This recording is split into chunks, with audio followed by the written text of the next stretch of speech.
ও আমার ভাইজানেরা, সোনা মানিকেরা, এই পৃথিবী জমিনে আল্লাহর নবীর মক্কি জিন্দেগিতে কোনো যুদ্ধ সংগঠিত হয় না। আল্লাহ নবী মক্কা থেকে মদিনা শরীফে আসার পরে সর্বপ্রথম যে যুদ্ধটা হলো, ওই যুদ্ধটার নাম হলো বদরের যুদ্ধ। নাম সাহাবীর সংখ্যা ছিল কত? 313। আল্লাহ পাক ফেরেশতা পাঠিয়েছিলেন, সুবহানাল্লাহ বলেন। ওই বদর থেকে একটু দূরে একটা পাহাড় আছে, ওই পাহাড়টার নাম হলো জাবলে মালায়েক। আল্লাহ আমাদের দেখিয়েছে, বিরাট পাহাড়, আপনার 4-5 কিলোমিটার লম্বা হবে, আর সেরাম বালির পাহাড়। তো আমি ড্রাইভারকে জিজ্ঞেস করলাম, ভাই এটা আবার কি পাহাড়? বলল, হুজুর এটা হলো জাবলে মালায়েক। এখানে বদরের যুদ্ধে আল্লাহ যে ফেরেশতা পাঠিয়েছিলেন, ওই ফেরেশতাগুলো এই পাহাড়ের ওপরে নেমেছিল। ওই ফেরেশতাদের ভারে পাহাড়ের পাথরগুলো জারা জারা হয়ে গেছে। যদি বলুন সুবহানাল্লাহ। সেই পাহাড় সেইভাবে এখন জাবলে মালায়েক। এই বদরের যুদ্ধ হয়ে গেল, আল্লাহ নবীকে আল্লাহ পাক যুদ্ধে জয়ী করিয়ে দিলেন। শুধু আমি কবর জিয়ারত করা ওরা শুনতে পাবে কিনা এই দলিল দেব বলে এত দূরে এলাম। যুদ্ধ হয়ে গেল। ও আমার মেয়েরা, আল্লাহ নবীর নিয়ম ছিল যুদ্ধের ময়দান থেকে জয় হয়ে গেলে আল্লাহ নবী 3 দিন জিহাদের ময়দানে থাকতেন। যখন জয়ী হয়ে গেল, আবু জেহেল তো শেষ, বেঈমানরা শেষ, 70 জন। আমার নবী বলল, সাহাবীরা, এই বদরের প্রান্তরে একটা বদ্ধ কূপ রয়েছে, কুয়া। এই আমার চাচা আবু জাহেল যে মারা গেছে, বেঈমানরা ওদের পা ধরে টেনে টেনে টেনে টেনে নিয়ে গিয়ে ওই বদ্ধ কূপে ফেলে মাটি চাপা দাও দাও, কেননা এই লাশ যদি পচে সমাজ দূষণ হবে, ঢুকিয়ে দাও। এখনো আবু জেহেলের কবর আছে বদরে। অনেক হাজি সাহেব পাথর ছুঁড়ে ছুঁড়ে মারে ওর কবরে। এক হাজি সাহেব বলছে, হুজুর প্রস্রাব ফির দেবো? আমার বলছে, না, ওর মুখে একটু ওখানে আমার নবীর কম কষ্ট হচ্ছে, অত বড় বেয়াদবি করিস, একটা পাথর ছুঁড়ে মার, আমার একটা দিছি, ও তো নাকে মেরেছি। আল্লাহ, ওই কূপের মধ্যে 70 জন বেঈমান আজকে সব ফেলে দিয়েছে। আগামীকাল সকালবেলা নবী আমার আস্তে আস্তে গিয়ে ওই বদরে কূপের ধারে দাঁড়িয়েছে, যে গর্তের ভিতরে আবু জাহালকে দেওয়া হয়েছে।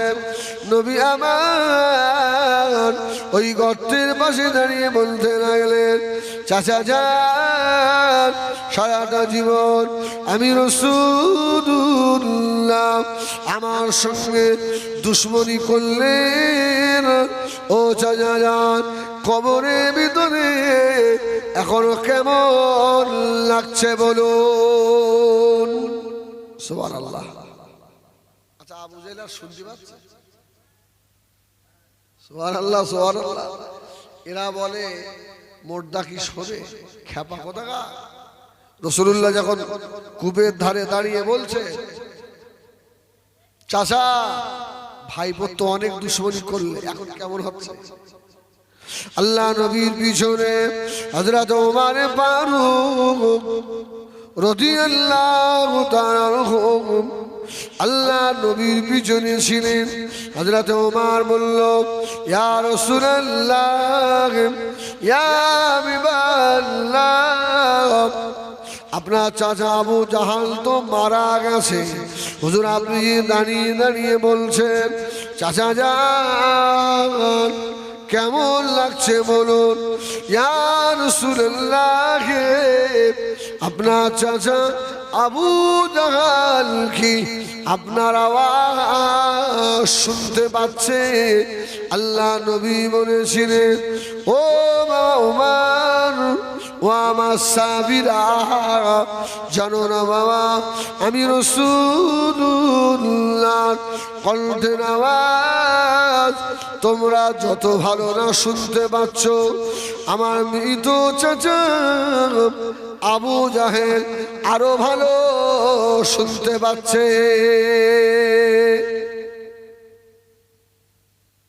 তাহলে এখান থেকে একটা দলিল পাওয়া যায়, যারা কবরে আসে ওদের শ্রবণ শক্তি আসে না নেই?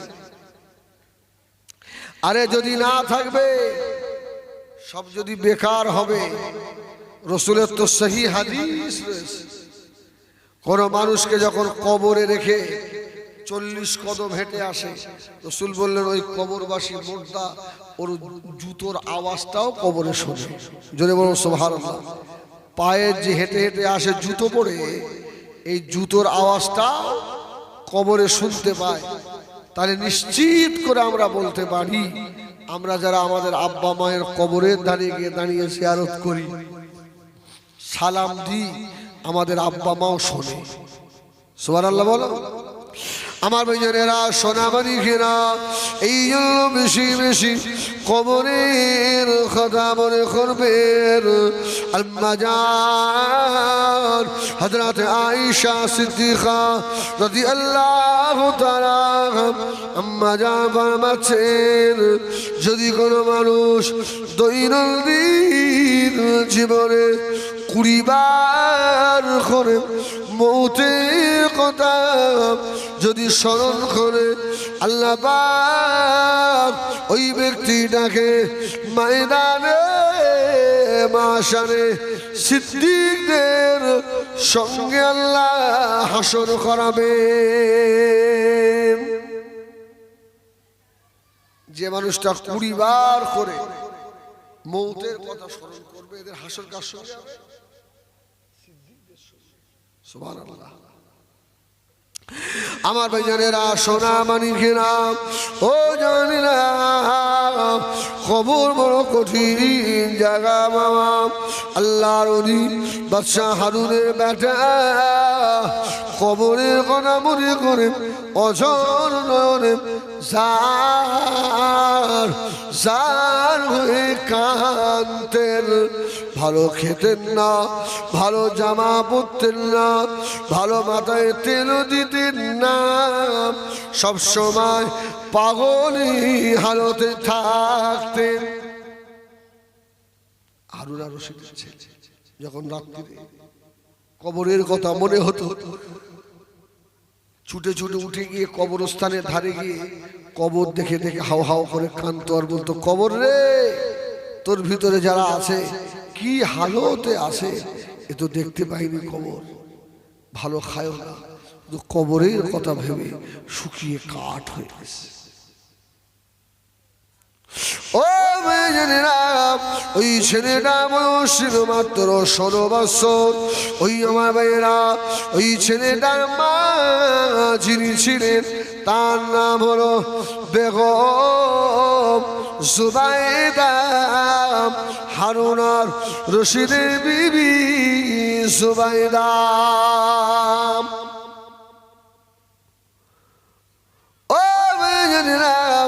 এই জন্য আল্লাহ নবী ফরমাচ্ছেন, ক্বালা রাসূলুল্লাহ সাল্লাল্লাহু আলাইহি ওয়াসাল্লাম,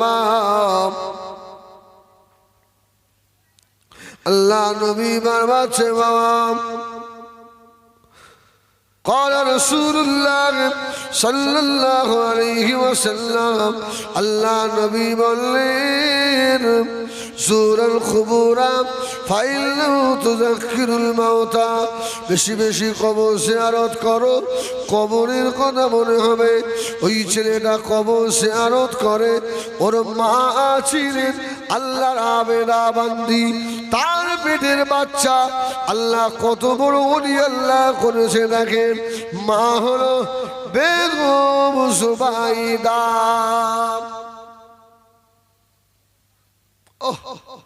মা জুবাইদা সব সময় আল্লাহর কোরআন শুনতেন, সুবহানাল্লাহ বলে। আমাদের বাড়ির মেয়েরা ওরা শোনে না, সব সময় কোরআন তেলাওয়াতই করে, কি ঠিক না? আল্লাহু আকবার। দেখেন এখানে সবাই শুনতে এসছে, দেখেন কেমন গল্প করছে। আল্লাহ, আমি কোথাও মেয়েদের বিরুদ্ধে উল্টো পাল্টা বলিনি, ওরা আমার মায়ের জাত, কিন্তু মাঝে মধ্যে আমার সহ্য করা যায় না। এই জন্য জলসা যেখানে হবে, জলসা থেকে কম করে 50-100 হাত দূরে মেয়েদের জায়গা করবে, মেয়েদের জায়গা যেন মেম্বারের পাশে করবে। যারা আজকে যারা মেয়েদের জায়গা মেম্বারের পাশে, খোদা দোহাই দিলেও ওদের জবান বন্ধ হবে না। কি ওরা ওরা চালাবি, দেখো ওরা লজ্জার পানি ধুই সব খেয়ে ফেলেছে। এই শোনো, মা জুবাইদা সব সময় কোরআন শোনে। আম্মা জান হযরত জুবাইদা আল্লাহ পাকের ইবাদতে মশগুল হয়ে থাকে। তার পেটের বাচ্চা আল্লাহ ওরি করে পাঠালেন। মা জুবাইদা ইন্তেকালের সময় হয়ে গেল, অসুস্থ ছিলেন। অনেক সময় দেখবেন মানুষ অসুস্থ, মানুষ মৃত্যুর আগে সুস্থ হয়ে যায়, হয় না? হয় না? খুব কষ্ট পাচ্ছিল, মৃত্যুর আগে একটু সুস্থ হয়ে গেল, তারপরেই ইন্তেকাল হয়ে গেল। আম্মা জান জুবাইদা সুস্থ হয়ে গেলেন। বাড়ির দাসীকে বলল, দাসী আমার ওই ফুল বাগানে নিয়ে চলো। কোনো অনেক দিন যাওয়া হয় না। মা জুবাইদা ফুল বাগানে ঘুরে ঘুরে বেড়ায়। মা জুবাইদা পানির পিপাসা লেগে গেল। গোলামকে বলল, বাবা গোলাম, আমি জুবাইদা আর পানির পিপাসায় নড়তে পারি না, আমাকে একটু পানি পান করিয়ে দাও। গোলাম পানি নিয়ে এসে মা জুবাইদার হাতে পানির কেনায় দিয়েছে। এমন সময় মাগরিবের আযান শুরু হয়ে গেল। পানির গেলার সাথে আযান দিচ্ছে।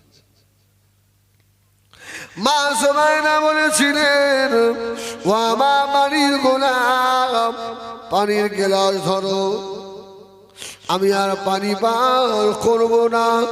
আমি জুবাইদা এখন আল্লাহ পাকের নামাজে মশগুল হয়ে যাব। মায়েরা সরে তো গোলাম বলছে, মা জুবাইদা পানি খেতে আপনার আর পানি পান করতে আর কত সময় লাগবে? এই আপনার 5-7 সেকেন্ড কি 10 সেকেন্ড পানিটা পান করে নেন, তারপর নামাজ পড়বেন। মা জুবাইদা জবাব দিয়েছিল, তুমি আমার বাড়ির বাঁধি,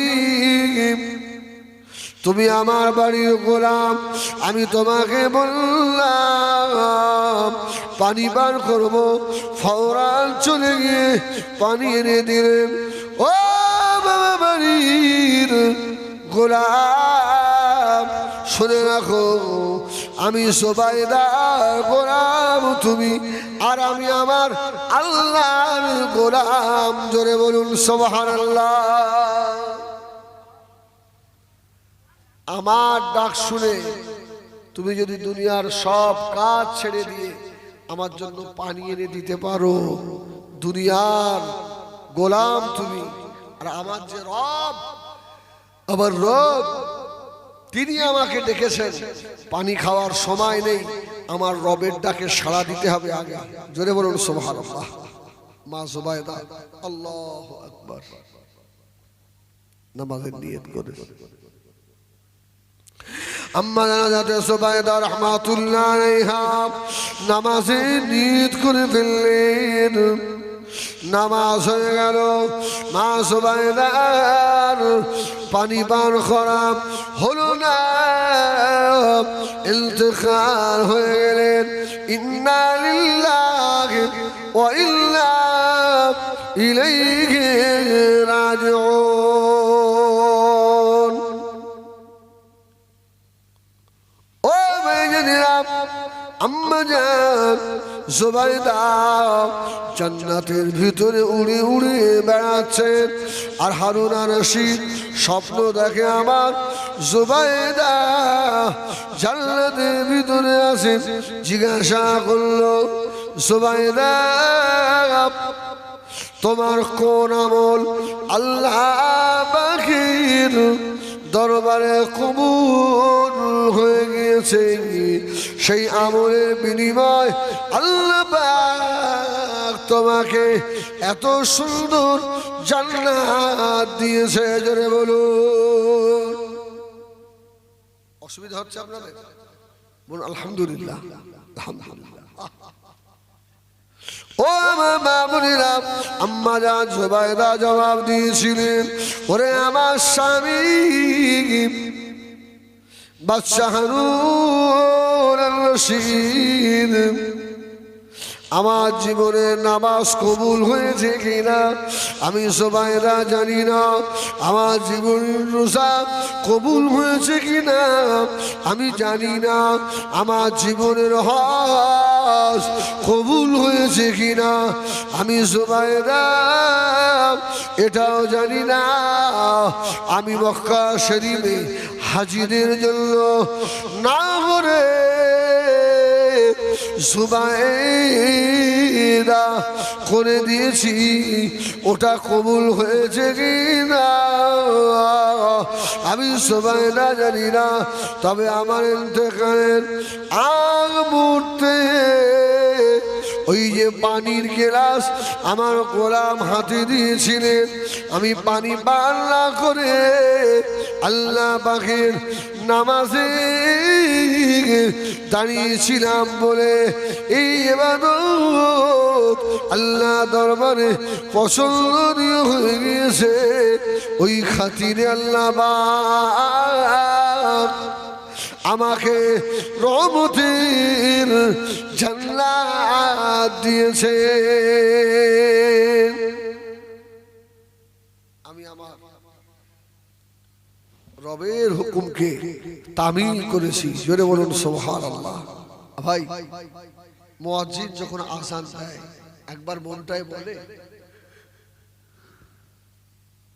আমার রবের ডাকে একটু সাড়া দিই, মনটা চায়। আল্লাহ ওয়ালা যারা এরা অপেক্ষায় থাকে কখন আযান হবে। জোরে বলুন সুবহানাল্লাহ। ঠিক কিনা বলুন? আর ফাঁকিবাজ যারা, মুনাফিক যারা, এরা নামাজের মধ্যেও চুরি করে। আসে না? নাই নামাজ চলতে গেছে, এখন দেখবে শুধু সুন্নতটা পড়ে পালায় আর পড়ে না। আছে না? না জুম্মার দিনে মসজিদে মুসল্লি সব শেষ দোয়া পর্যন্ত থাকে, ভাই থাকে না? পালায়, হাফেরও বেশি পালিয়ে যায়, দোয়া করে না। মাগরিবের নামাজ হয়ে গেল, 2 রাকাত সুন্নত পড়ে পালা। এই নফল পড়বি নি? নফল লাগবে না, নফল লাগবে না। এখন বলে আমি হিজবুল্লাহ, আমার সময় এখানে 2 ঘন্টা, যদি আমি 3 ঘন্টা সভা করি, জলসা কমিটির ছেলেরা খুশি হয়ে আমার 500 টাকা বেশি দিতে পারে না যে হুজুর আপনি 1 ঘন্টা বেশি ওয়াজ করেছেন, এই খুশি হয়ে আপনাকে 500 টাকা দিচ্ছি। দিতে পারে তো? খুশি হয়ে। আল্লাহু আকবার। নফল ইবাদত যারা বেশি করে, এক্সট্রা টাইম করলে যেমন মুনিব খুশি হয়ে বেতন বেশি দিয়ে দেয়, যারা নফল ইবাদত করে এরা তাড়াতাড়ি আল্লাহর ওলি হয়ে যায়। যদি বলো সুবহানাল্লাহ। আর এরা বলছে নফল পড়া লাগবে নি, বেরো সুন্নত পড়ে দূর হ। বেশি বেশি নফল ইবাদত করবেন। চার ইমামের বড় ইমাম ইমামে আযম আবু হানিফা রাহমাতুল্লাহ আলাইহি হুজুর আমার রাস্তা দিয়ে যাচ্ছে।